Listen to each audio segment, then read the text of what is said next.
स्वागत है यीशु मसीह की प्रेजेंस में। आप सेम वापिस नहीं जा रहे। बैठ जाओ, जो भी आपके पास है, चेयर या नीचे। अपनी बाइबल को उठाओ, अंगीकार करो मेरे साथ। आराधना करूं मैं पूरे दिल से, मैं तुझे ढूंढूंगा। अपने हाथों को उठा के बोलो, मैं हूं यहां, खुदावंद मुझे यूज कर।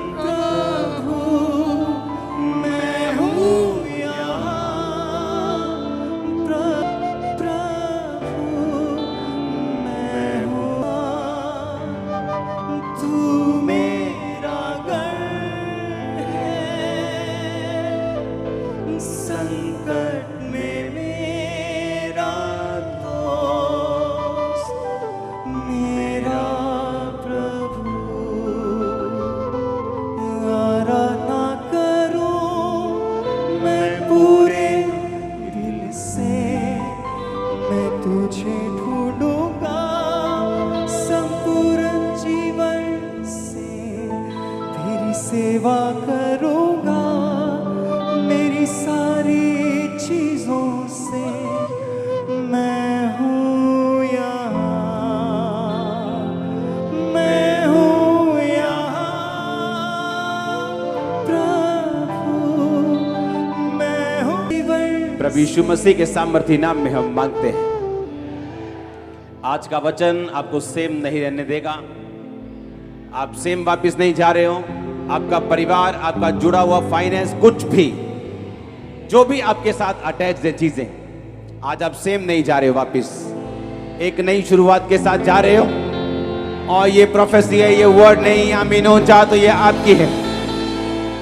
हालेलुया, ऊंची आवाज में बोलो हालेलुया। आप तैयार हैं वचनों को सुनने के लिए? मैंने कहा था आप लंगड़े चलते हुए देखिए, आप अंधों को आंखें मिलते हुए देखिए, लेकिन अगर आपके पास वचन नहीं तो शैतान आपको घेर लेगा। पता है कि नहीं पता? अपनी आंखों के सामने मैंने कहा, चाहे आप लंगड़े चलते हुए देखिए। आपने हजारों टेस्टिमनीज सुनी, आज आपने थर्सडे सुनी, आप हर संडे सुनते हैं, हाँ या ना? इन टेस्टिमनीज को सुनने के बावजूद भी और रिसीव करने के बावजूद भी जो चीज आपको संभाल के रखती है वो वचन है। और वचन कितने प्रकार का है? दो तरह का। एक है रेमा वचन, एक है लोगोस। रेमा वचन किसे बोलते हैं? जो परमेश्वर खास आपको देता है। जैसे मुझे दिया था, हे मेरे प्रिय भाइयों, हियाब बांधो, दृढ़ रहो, क्योंकि मसीह में की गई मेहनत कभी व्यर्थ नहीं जाती। आप मेरी बात समझ रहे कि नहीं? वो मेरा रेमा वचन था। अपने पड़ोसी को बोलो, तेरा रेमा वचन क्या है? वो तेरी हेल्प करेगा परमेश्वर से वो चीजें लेने के लिए जो परमेश्वर चाहता है। उसे क्या कहते हैं? रेमा वचन। जो कैसे मिलता है आपको? आप जब लगातार बाइबल पढ़ते हैं, रोज परमेश्वर के वचन के साथ जब आप जुड़ते हैं, परमेश्वर आपको रेमा वचन देता है। पतरस को मिला, पतरस ने कहा, परमेश्वर अगर तू ही है तो मुझे रेमा वचन दे, यानी तू मुझे मुंह से बोल कि तू पानी पे चल के मेरे पास आ। और बाइबल कहती है यीशु मसीह ने कहा आ जा, तो पतरस पानी पे चलने लगा। रेमा वचन आपको असंभव कर देता आपकी लाइफ में, इम्पॉसिबल पॉसिबल कर देता। जो रिपोर्ट है ना आपके हाथ में इम्पॉसिबल वाली, ठीक नहीं हो सकती, पॉसिबल होगी आज इस फायर से। ये रेमा वचन कर सकता है। आमीन। उसने मेरी लाइफ में किया। जब मैं निराशा में था और लगता था कि यीशु मसीह से भी ये काम नहीं हो सकता, लेकिन परमेश्वर में चल रहा था कि चलते हैं, अब और कोई रास्ता नहीं है। मुझे जीवित परमेश्वर के बारे में मालूम है, यही वो जीवित परमेश्वर है जो मुझे मिला है। लेकिन रेमा वचन मिलने के बाद कि हे मेरे प्रिय भाइयों, हियाब बांधो, दृढ़ रहो, क्योंकि रोज 2 घंटे मुझे बाइबल पढ़नी पड़ती थी। इसलिए नहीं कि मैं परमेश्वर से बहुत प्यार करता था, इसलिए क्योंकि वो बाइबल पढ़ने से मेरे मेंटली अपसेट के जो दौरे, अटैक थे, वो कम हो जाते थे। तो मुझे बाइबल पढ़ना मेरी मजबूरी थी। बाइबल पढ़ने से मुझे आराम मिलता था और दुष्ट आत्मा के अटैक कम हो जाते थे, और इसीलिए मैं बाइबल पढ़ता रहता था। और जब बाइबल पढ़ने की आदत पड़ गई, बाइबल पढ़ते पढ़ते एक वचन मेरे सामने आया और मुझे लगा कि नहीं, ये वचन आम वचन नहीं, ये परमेश्वर ने मुझसे आज खास बात की है। और उसी वचन के जरिए मैंने मेहनत करनी शुरू की और आज मैं आपके सामने हूं। आमीन। मेरे लिए वो वचन था, आपके लिए कोई भी हो सकता है। किसी के लिए कोई भी वचन रेमा वचन बन सकता है। रेमा वचन वही बाइबल का लिखा हुआ वचन ही होता है, लेकिन जब आप रोज बाइबल पढ़ते हैं, एक दिन कोई ना कोई वचन ऐसा होता है जो आपके दिल में घर कर जाता है और आपको मालूम होता है कि ये आज मैंने सिंपल वचन नहीं पढ़ा, आज परमेश्वर ने इस वचन के जरिए खास मुझसे बात की। लेकिन लोगोस वचन, जो लिखा हुआ वचन है, उसे पढ़ना भी जरूरी है, क्योंकि शैतान रेमा से नहीं, वो लोगोस से हारता है।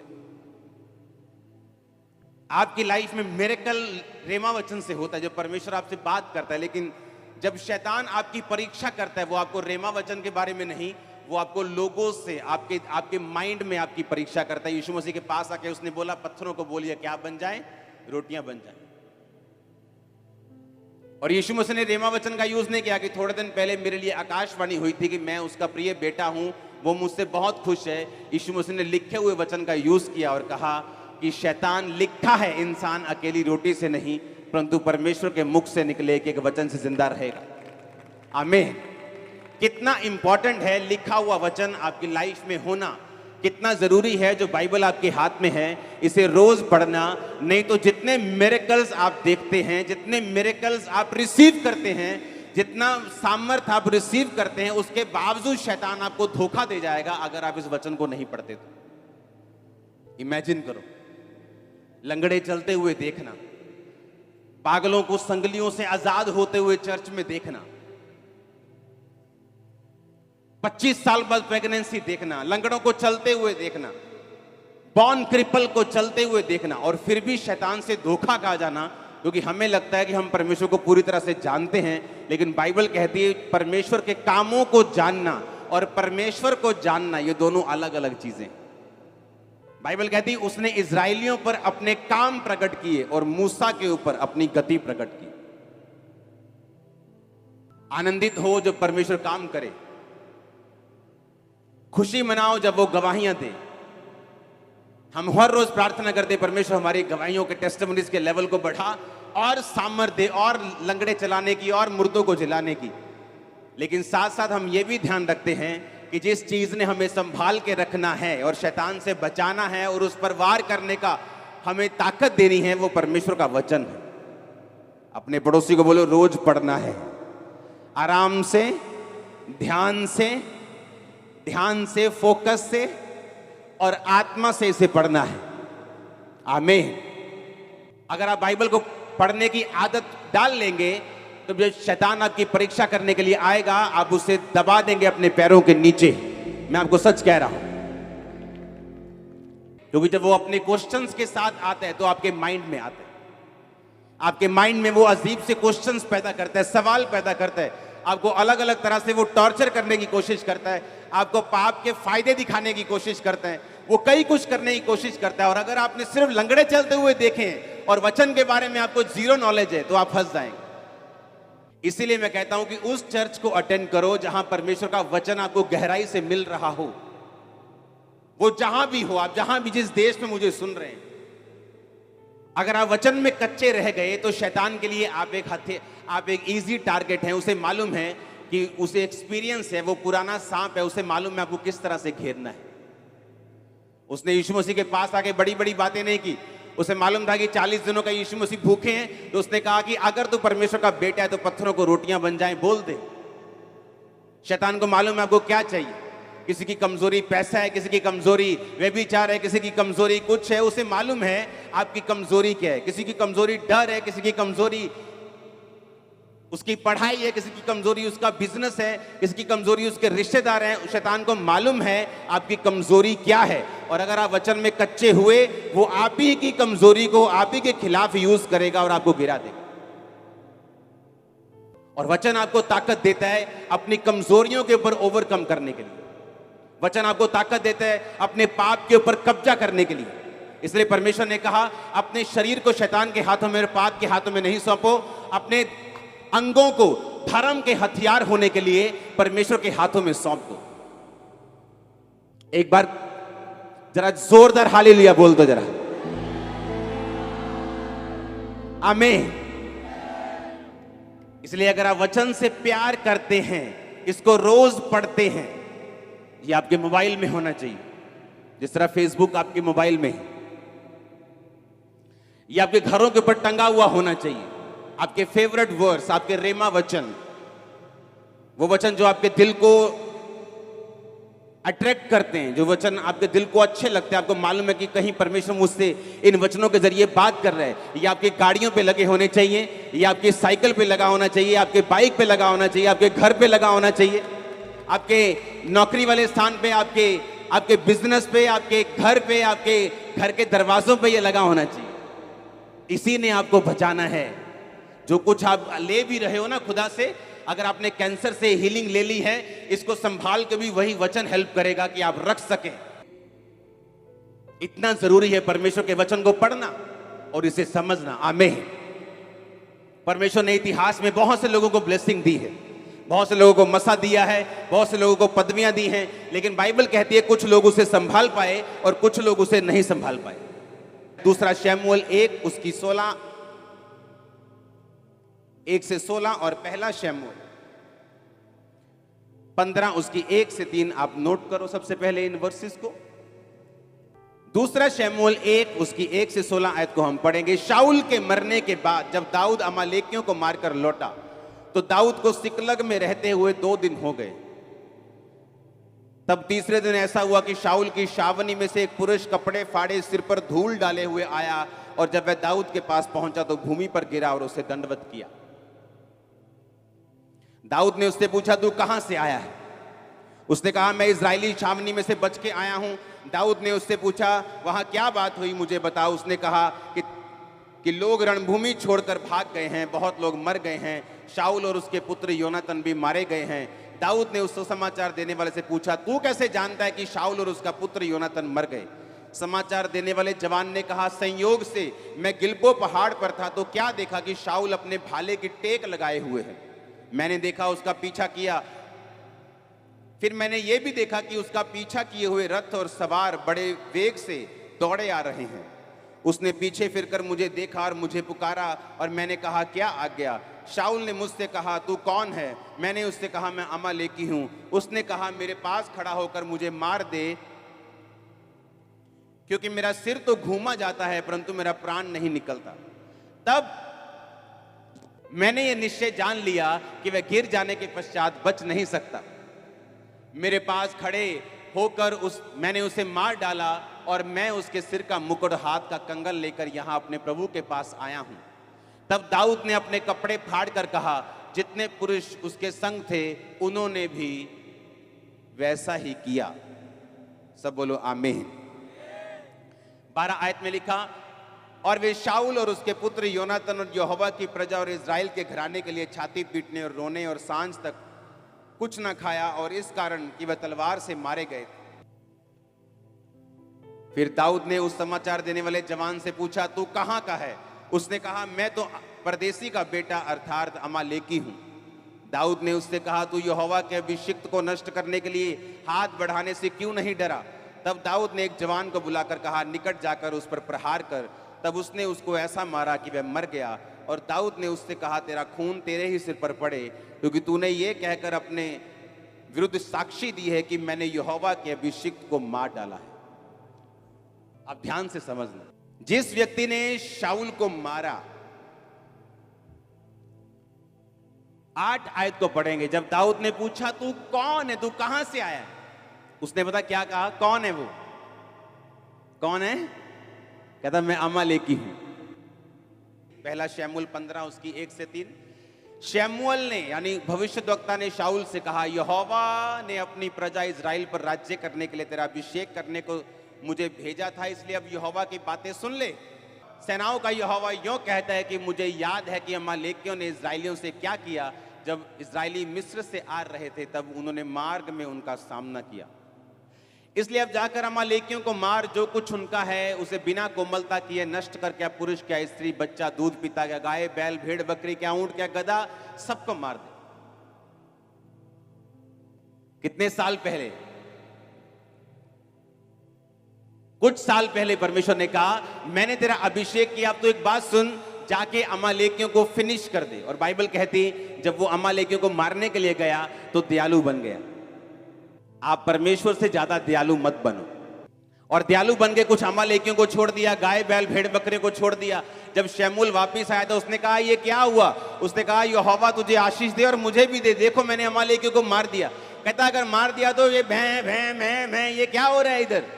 कहता ये तो तेरे परमेश्वर यहोवा के लिए भेड़ बकरियां गाय बैल छोड़े हैं ताकि उसको हम कुर्बानी दे सके। उसने कहा क्या परमेश्वर कुर्बानियां चाहता है या ये चाहता है कि तुम उसकी बात को सुनो और मानो? अब तूने जो परमेश्वर की बात को काटा है, अब परमेश्वर तेरे राज्य को तेरे हाथ से छीन कर तेरे एक पड़ोसी को जो तुझसे अच्छा है उसे दे देंगे। आज परमेश्वर जिस व्यभिचार को आपको छोड़ने के लिए कह रहा है, आप बोलते हो नहीं नहीं ये परमेश्वर क्या पता, परमेश्वर तो है ही बोरिंग परमेश्वर है, क्या ये नहीं करना वो नहीं करना, है ना? और कल को वही व्यभिचार जब एक आदमी को खत्म कर रहा है, उसके परिवार को फिनिश कर रहा है, उसके फाइनेंस को फिनिश कर रहा है, फिर वो रोता है, फिर बोलता है कि लाइफ इज ए स्ट्रगल। परमेश्वर ने कहा तुम मुझसे अधिक धर्मी हो सकता है क्या? तुम मुझसे अधिक दयावान हो सकता है क्या?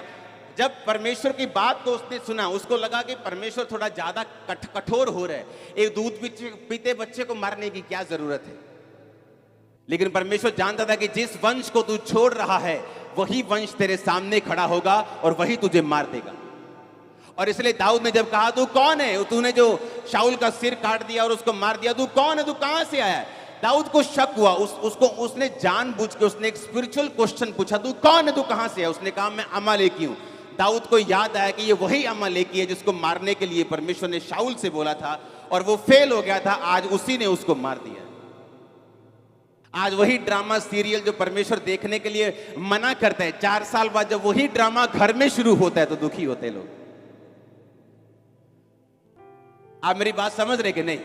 अगर परमेश्वर आपको कोई चीज करने के लिए बोलता है तो आप परमेश्वर से ज्यादा समझदार बनने की कोशिश मत करो, आप परमेश्वर से ज्यादा धर्मी बनने की कोशिश मत करो, आप परमेश्वर से ज्यादा ताकतवर बनने की, समझदार बनने की कोशिश मत करो।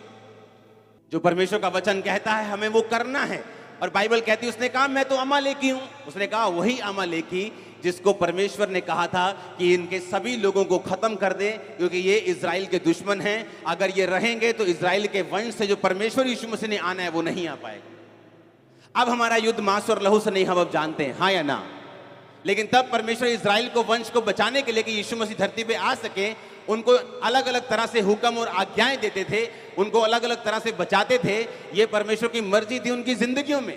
लेकिन जब इंसान परमेश्वर के काम को, उसके वचन को समझने में अपनी दिमागी बुद्धि का प्रयोग करता है और फेल हो जाता है, लेकिन आने वाले समय में उसे मालूम होता है ओहो परमेश्वर ने तो मुझसे ये कहा था लेकिन मैं ही करने में इसे फेल हो गया। हालेलुया। जब मैं परमेश्वर में आया तो ऐसे कुछ लोग थे मेरी जिंदगी में जो बड़े प्रभावशाली थे, जिनका बड़ा प्रभाव था मेरी जिंदगी के ऊपर, जिनका बड़ा प्रभाव था मेरे परिवार के ऊपर, मेरे फादर के ऊपर, मेरे मदर के ऊपर, हमारे परिवार के ऊपर, फाइनेंशियली, फिजिकली, सोशली, एवरीथिंग। वो हमसे 10, 12, 15, 20, 100 गुना बड़े थे। और उन्होंने कहा अगर तू परमेश्वर में गया, तेरे पास्टर को पीटेंगे, अगर तू प्रभु में गया तो हम तू वापिस आएगा पछता के। काका आप पढ़िया कर, ए वाली बुक पढ़िया कर, तू बाइबल छाड़ दे, तू पढ़नी। और परमेश्वर ने कहा अगर तेरी दाहिनी आंख ठोकर दे तो क्या कर, उसे निकाल कर क्या कर दे, फेंक दे। अपनी आंख की चिंता मत कर। अगर तेरा पांव तुझे ठोकर देता है तो काट कर फेंक दे, लंगड़ा होकर परमेश्वर के राज्य में प्रवेश कर जा। हाँ, काना होकर प्रवेश कर जा। इससे अच्छा कि तू दोनों आंखें पाते हुए तू नरक में चला जाए और दोनों पांव लिए हुए तू नरक में चला जाए। काट दे उनको और मेरे राज्य में प्रवेश कर जा।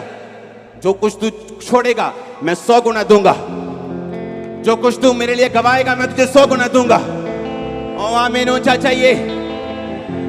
हालेलुया। मैंने क्या किया? एक कह लो कि मैं इतना फंसा हुआ था बीमारियों में और दुष्ट आत्मा में, और दूसरा मेरे को परमेश्वर के वचन की नॉलेज हो चुकी थी। मैंने कहा डोंट वरी, जिस रास्ते को मैंने चुना है, बावजूद इसके कि मेरी फैमिली क्या कहती है, प्रभावशाली लोग क्या कहते हैं, दुनिया क्या कहती है, मैं इस बात को नहीं सुनूंगा और वही चुनूंगा जो परमेश्वर कहते हैं। थोड़े साल बाद क्या हुआ? जिस फाइनेंस पे वो घमंड करते थे आज वो खत्म हो चुके, आज वो कर्जे के नीचे आ चुके हैं। आज सोशल स्टेटस में मैं उनसे कहीं गुना ऊपर हूं। ये परमेश्वर ने किया, ये कोई घमंड नहीं। आज हर स्टेटस में मैं उनसे ज्यादा हूं, क्योंकि मैंने एक समय फैसला किया कि मैं परमेश्वर को पकड़ के रखूंगा, आंख को नहीं, मैं टांग को नहीं, मैं परमेश्वर के वर्ड को पकड़ के रखूंगा। आमीन। और यही शाऊल ने गलती की, शाऊल ने यही गलती की कि उसने अपने आप को परमेश्वर से ज्यादा धर्मी समझा। ना ना ना मासी दा नहीं दिल दुखाना, आपा फिर की 7 हफ्ते चर्च ना जावांगे तो मासी जिस दिन फ्लाइट चढ़ गई आप फिर चर्च चल जाएंगे, पर मासी दा दिल नहीं दुखाना। और आपको मालूम नहीं, वही मासी आपको गालियां देने वाली 4 साल बाद, और ना आप घर के रहेंगे, ना जीसस के रहेंगे, ना मासी के रहेंगे, ना घर के, ना घाट के, धोबी का कुत्ता, ना इधर का तो ना उधर। ऐसी हालत मैंने देखी, ऐसे लोगों की जिन्होंने मेरे साथ बपतिस्मा लिया, मेरे जैसे एक्साइटेड, मेरे जैसे अपने घरों को छोड़ने के लिए तैयार, मेरे जैसे प्रचार करने के लिए तैयार, लेकिन एक दिन फैमिली आके बोलती है, ए काका जे तू जाना है चर्च तो फिर देला ना तेरा ब्याह करना, ना तेन दुकान से हिस्सा देना, ना तेन आ करना, सरेंडर कर दिए, चलो शादी हो जाएगी। अब शादी में बीवी रोज मारती है। सच कह रहा हूं मैं झूठ नहीं कह रहा हूं, पुलपेट पे हूं। मारती, मैंने कहा ऐसे मारती, फिजिकली मारती। जो लड़का किसी लड़के की बात सुनता नहीं था उससे लड़ता था, आज बीवी उसे मारती है। आज घर वाले कुछ नहीं दे रहे, कारण क्या?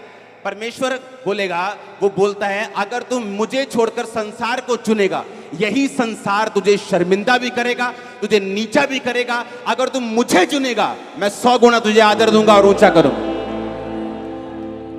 दाऊद ने कहा कौन है तू? उसने पहले पूछा, आपको मालूम, उसने पहले पूछा 3 आयत, उसने पूछा, उसने कहा तू कहां से है? 3 आयत पढ़ेंगे। उसने कहा तू कहां से है?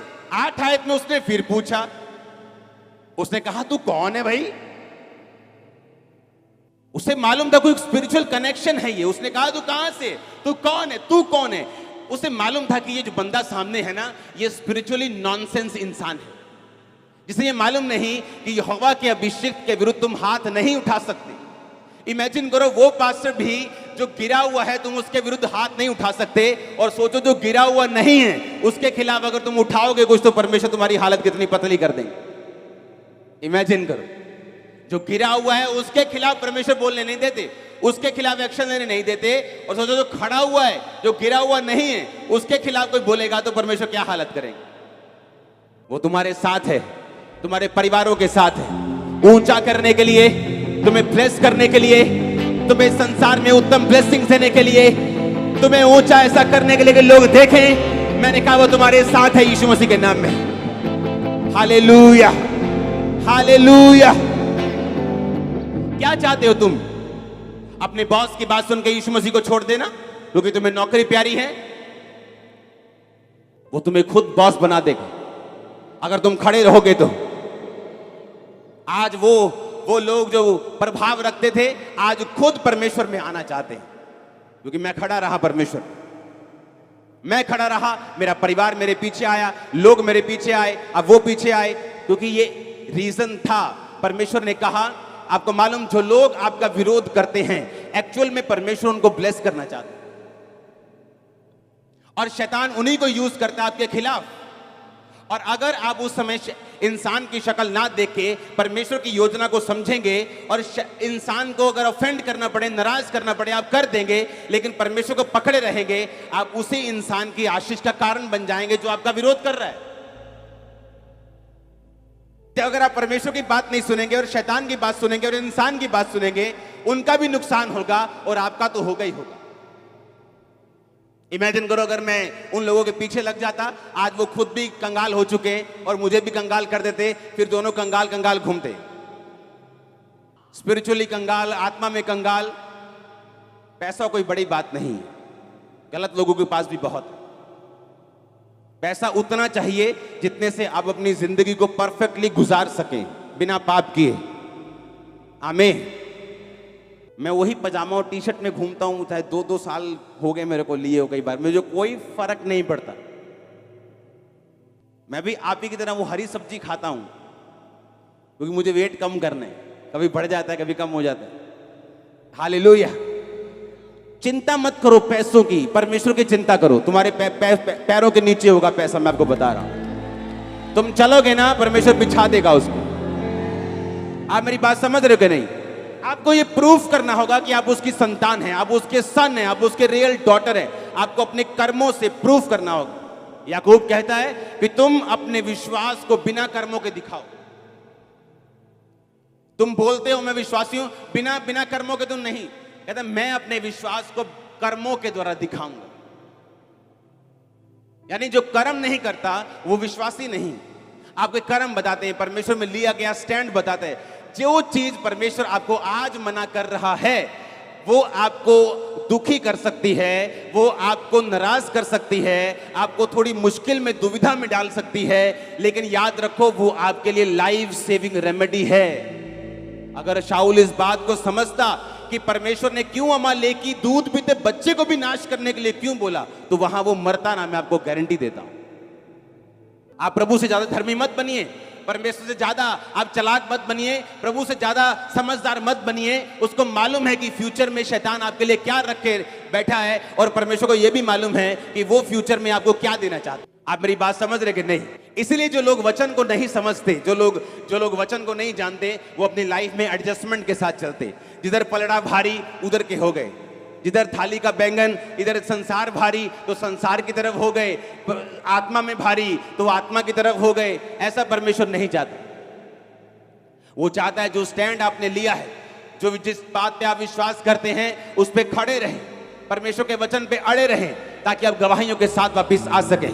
मैं आपको अनॉइंट करता हूं, मैं आपको मसा करता हूं, आप टेस्टिमनीज के साथ वापस आ सके। मैंने कहा मैं आपको अनॉइंट करता हूं। आमीन हो चाहिए बरकत आपकी चर्च। हालेलुया। आप इन बातों को समझ रहे कि नहीं? एक वर्ष पर लड़की को परमेश्वर ने कहा कि तुम मैरिज मत कर। एक पास्टर उसको मिला उसकी लाइफ में, वो भी सेवा करता था, वो भी सेवा करती थी। उसने प्रभु को मनाना शुरू किया, प्रभु वो भी सेवा करता, मैं भी सेवा करती, तो इकट्ठे ही बचा लाएंगे आप रूमान। हाँ पास्टर है फिर भी है ना, प्रभु का दास है, ये है वो है, बंदा फिर है ना करता, फिर पूरियां परमेश्वर सामने। शादी हो गई, अब उसे मालूम था मैरिज होने के बाद वो यूज नहीं हो रही, प्रीच तो कर रही है लेकिन उस तरह से इस्तेमाल नहीं हो रही, क्योंकि परमेश्वर का हुक्म था। सबको ये हुक्म नहीं है। आप मैरिज कर सकते हैं, सेवा कर सकते हैं, सेवा बढ़ेगी भी, वो बात नहीं। हर केस अलग अलग है। और जब सालों साल इस्तेमाल नहीं हुई, मैरिज भी फेल हो गई, एक दिन आया डाइवोर्स हो गया, बुढ़ापे में जाके इस्तेमाल हुई, उसकी सेवकाई से बेनीहीन बचा। हम जितना मर्जी कोशिश कर ले परमेश्वर को कुछ समझाने की, लेकिन जो परमेश्वर ने कह दिया वो हमारे फायदे के लिए। जब अपने स्पिरिचुअल फादर के चर्च में था, परमेश्वर मेरे एक एक रुपए को मेरी जेब से खाली कर देते। लाखों रुपया मेरी जेब में होता था और परमेश्वर बोलता था दे ही जा बस। और मैं बोलता था कि परमेश्वर तू श्योर है ना, मेरे पास जाते वक्त सिर्फ टिकट बची है और 1 रुपया भी नहीं है, और मैं इंटरनेशनल पास्टर हूं और मेरी जेब में पैसा नहीं है, देख ले कैसा लगेगा। और परमेश्वर कहता था देता जा, और मैं आते जब पहुंच जाता था थैंक्स करके कि पहुंच गए, भी जलंधर पहुंच गए। आके मैं बोलता था कि अब हम 2 गुना 3 गुना बढ़ेंगे। लोगों को लगता था ऐसा क्या कर रहे हो तुम 2-3। मुझे मालूम था मैं परमेश्वर के वर्ड को, उसके बात को फॉलो कर आया हूं। मैं प्रार्थना में रहा हूं, मैंने परमेश्वर के वचन को इग्नोर नहीं किया। अब हम बढ़ेंगे। रिकॉर्ड ब्रेकिंग गैदरिंग्स होती थी, लोगों की समझ में नहीं आता था कि ये हो क्या रहा है। वो एक नतीजा था पीछे बैकग्राउंड में परमेश्वर की आवाज को सुनने का और उसकी आवाज को मानने का। आमीन। अगर आप परमेश्वर की फिर आवाज को सुने, फिर कंप्यूटर में आपको गैदरिंग्स बनाने की जरूरत नहीं। हालेलुया। फिर कैमरा एंगल घुमाने की जरूरत नहीं, फिर आपको मालूम है कि आप क्या कर रहे हो।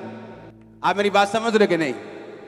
अगर आपने वचन को समझ लिया, अगर आपने ये समझ लिया कि परमेश्वर मेरी लाइफ में क्या चाहते हैं, और आपने उसे फॉलो करने का फैसला कर लिया कि मैं इसी चीज को फॉलो करूंगा, मेरी बुद्धि परमेश्वर से ज्यादा नहीं है, मेरी समझ उससे ज्यादा नहीं है, मेरा स्टैंड, मेरी दूरदर्शिता उससे ज्यादा नहीं है, जितना प्रभु दूर देख सकता है मैं नहीं देख सकता। बंद कर दो हिसाब किताब से चलना, परमेश्वर के लिए खुले ओपन में चलो, दिलेरी के साथ चलो, वो आपके साथ खड़ा होगा। मैं सच कह रहा हूं आपको। आप किसी इंसान के लिए स्टैंड लो, वो मुकर सकता है, परमेश्वर नहीं मुकर सकता। वो पीछे नहीं हट सकता।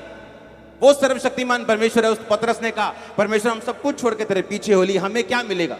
यीशु मसीह ने कहा, एक भी नहीं, ऐसा एक भी केस नहीं होगा। उसने नहीं कहा कि बहुत है जो मेरे पीछे चलेंगे, उसने ये नहीं कहा। उसने कहा एक भी ऐसा नहीं जो मेरे पीछे चले और इस समय 100 गुना ना पाए। घरों समेत जो उसने छोड़ दिए थे, खेतों समेत जो उसने छोड़ दिए थे, अपने माता, अपने पिता, अपने भाई, अपने बहन, अपने बीवी, अपने बच्चे, सब कुछ। उसने कहा अगर तू 1 एकड़ छोड़ेगा, परमेश्वर ने कहा तू 100 गुना पाएगा। अब बीवी मत छोड़ देना, हाँ, कि 100 बीवियां मिलेंगी। आप समझ रहे मेरी बात को? उसने कहा जो कुछ तू छोड़ेगा मैं तुझे कितना दूंगा? पतरस को कहा परमेश्वर ने, ऐसा एक भी नहीं, इस धरती पे एक भी एग्जाम्पल नहीं, अगर किसी ने मेरे लिए अपने रिश्तेदार छोड़े हों तो मैंने उसे लाखों ना दिए। आप मेरे रिश्तेदार नहीं है क्या? बहुत लोग, आप जितने पुराने मेंबर है सब मेरी मैरिज पे आए थे। हाँ, मेरे रिश्तेदारों को बताना पड़ रहा था, यार ही रिश्तेदार हैं यार, सानू जालन। और कलीसिया आ रही थी, ओए हट जा वॉलंटियर, क्योंकि शक्ल देखिए, वॉलंटियर देखिए, रिश्तेदार है असली वाले। हालेलुया। आप समझ रहे हैं बात को? परमेश्वर ने कहा जो कुछ तू मेरे लिए छोड़ देगा मैं तुझे 100 गुना दूंगा। तू मेरे लिए स्टैंड लेगा, मैं तेरे साथ चलूंगा। आमीन। और ये गलती किसने की? शाऊल ने। उसे परवाह थी लोग क्या कहेंगे, उसे परवाह थी, उसे लगता था कि मैं ज्यादा समझदार हूं, मैं राजा हूं, मुझे थोड़ी दया आती, मैं दयावान हूं। दूध पीते बच्चों को छोड़ देते, ये छोटे बच्चों को छोड़ देते, इनका क्या कसूर है, इन्हें छोड़ देते हैं। और बाइबल कहती है उसने बहुतों को छोड़ा और परमेश्वर के वचन को एग्जैक्टली फॉलो नहीं किया, और वही उठा और वही अमालेकी कुछ साल में जवान होकर उसी के सिर को काटने वाला बन गया।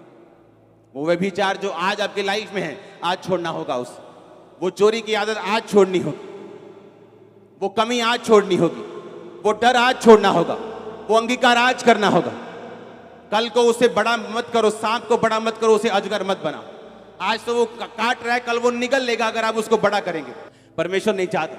वो कोई भी चीज जो आपको करने के लिए कहता है उसमें आपका फायदा है। जो भी चीजें वो आपको करने के लिए कहता है वो आपको बचाने के लिए है, आपके परिवार को सेव करने के लिए है, आपके राज्य को स्थिर करने के लिए है। आमीन। ऊंचा ये बरकत तुम्हारी है चर्च। Hallelujah, hallelujah. उसने कहा मैं तो अमालेकी हूं। दाऊद ने कहा अब मुझे समझ आया, तू अमालेकी है। और शाऊल का प्राण नहीं निकल रहा था क्योंकि उसका प्राण निकलना नहीं था, उसने मरना नहीं था। परमेश्वर ने अमालेकी को भेजा कि वही अमालेकी जो तूने मारने से मना कर दिया था अब तेरे प्राण को लेगा। हालेलुया। किस चीज को पाल रहे हैं हम? क्या वो डर है? क्या वो रिश्तेदारों का डर है? क्या वो समाज का डर है? क्या वो व्यभिचार है? क्या वो पाप है? क्या वो शराब है? आज के 2 पैकल की 2 बोतल बन जाएंगे, क्या वो है? वो क्या है? वो कौन सी आदत है? वो कौन सा सांप है? वो कौन सी गलती है जो आप कर रहे हैं? आज ही फिनिश कर दो, आग में जला के वापिस जाओ और 3 साल में, अगले 5 साल में, 10 साल में अपनी लाइफ की टॉप पोजीशन पे आप होंगे। और मैं ये प्रोफेसी कर रहा हूं आपके लिए यीशु मसीह के नाम में। Hallelujah, hallelujah. मैंने इसी चर्च के लोगों को देखा है जो पवित्रताई में चले, जिन्होंने सामर्थ में विश्वास किया, हाई पोजीशंस के ऊपर बैठे हुए। आम से लोग बन के एंट्री की थी चर्च में, आज उनकी लाइफ चेंज हो चुकी है, परिवार चेंज हो चुके हैं, स्टेटस चेंज हो चुके हैं, फाइनेंस बदल चुके हैं, सब कुछ चेंज हो चुके हैं। Hallelujah, hallelujah. ऐसे लोग जो टेस्टिमनी देते हैं कि जब हम चर्च में आए, क्योंकि बहुत कम लोगों से मेरा मिलना होता है, कि जब हम चर्च में आए हम फाइनेंशियली पूरी तरह से ब्रोक थे, लेकिन आज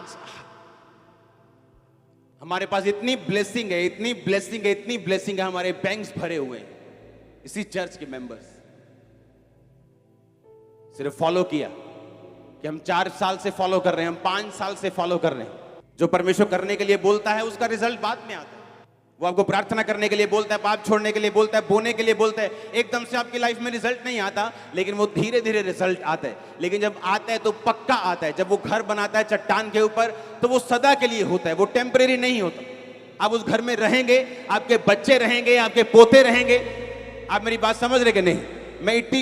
मैं ईंटों वाले घर की बात नहीं कर रहा हूं, मैं आपकी लाइफ के घर की बात कर रहा हूं, उस फाउंडेशन की बात कर रहा हूं जो आप परमेश्वर के वचन से अपनी लाइफ के लिए बना रहे हैं और अपने परिवार के लिए बना रहे हैं। आमीन, आमीन। दाऊद अपनी लाइफ के पूरी उम्र तक बुढ़ा होके, रिटायर होके, परमेश्वर में सो के गया। उसकी गद्दी से उतारने वाला दाऊद को कोई जन्मा नहीं था। क्यों? हर वक्त परमेश्वर की बात को सुनता था। उसने गलती भी की, उसको सजा भी मिली, लेकिन परमेश्वर की हुजूरी में जाना उसने नहीं छोड़ा। परमेश्वर की प्रेजेंस में गया, माफी को मांगा, हमेशा खुदाबंद की प्रेजेंस में रहता था। और बाइबल कहती है रिटायर होके गया। एक राजा का रिटायर होना, 66 लड़ाइयां लड़ना और 66 जीतना, इकोनॉमी का फिर भी ना गिरना और फिर भी रिटायर होके जाना, एक भी गलत योजना का उसके खिलाफ पास ना होना, ये परमेश्वर का हाथ था उसके सिर के ऊपर, जो मैं आप लोगों के सिर के ऊपर देख रहा हूं, जो मैं आपके परिवार के सिर के ऊपर, आपके फाइनेंस के सिर के ऊपर देख रहा हूं। आमीन। ऊंचा ये बरकत आपकी है चर्च। कुछ भी हो जाए, बोलो पड़ोसी को, कुछ भी हो जाए, उसके वचन को मत छोड़ना। आमीन। अब मुझे एक क्वेश्चन का आंसर दो। जब शाऊल ने अमालेकियों को नहीं मारा और परमेश्वर ने कहा आज से तू राजा नहीं, क्या उसी दिन से वो राजा हट गया था गद्दी से? अगले साल, उससे अगले साल नहीं, लंबे समय तक फिर भी वो उस गद्दी पे रहा। 14-15 साल तक रहा होगा और परमेश्वर की आंखों में वो राजा नहीं था। पर दुनिया के निगाह में वो क्या था? आज दुनिया की निगाह में लोग पास्टर हैं, प्रॉफिट है, लेकिन परमेश्वर की निगाह में नहीं है, प्रभु की निगाह में नहीं है। मैं आपको बता रहा हूं, लोगों की निगाह में है, क्योंकि लोगों को मालूम नहीं। प्रजा के लिए वो शाऊल अभी भी राजा था, अभी भी राजा था, लेकिन परमेश्वर की निगाह में वो राजा नहीं था। आप जब कोई गलत काम करते हैं, पाप करते हैं, आपकी एकदम से ब्लेसिंग्स उड़ नहीं जाती, एकदम से अगले दिन आप लंगड़े नहीं हो जाते, लेकिन आप अपनी डिस्ट्रक्शन की, अपनी तबाही की तैयारी कर रहे होते। आपको लगता है कि नहीं, थोड़ा हिसाब से चलना चाहिए, लेकिन परमेश्वर को मालूम है वो आपको बचाना चाहता है, वो आपको सेव करना चाहता है, वो आगे देख सकता है, उसे मालूम है आगे क्या है। आमीन। अपने हाथों को उठाओ, ऊंची आवाज बोलो थैंक यू जीसस। फिर से ऊंची आवाज में बोलो ये वचन मैं मानता हूं, तुझे फॉलो करने का वायदा करता हूं। मांगो ऊंची आवाज में थैंक यू जीसस बोलते हुए।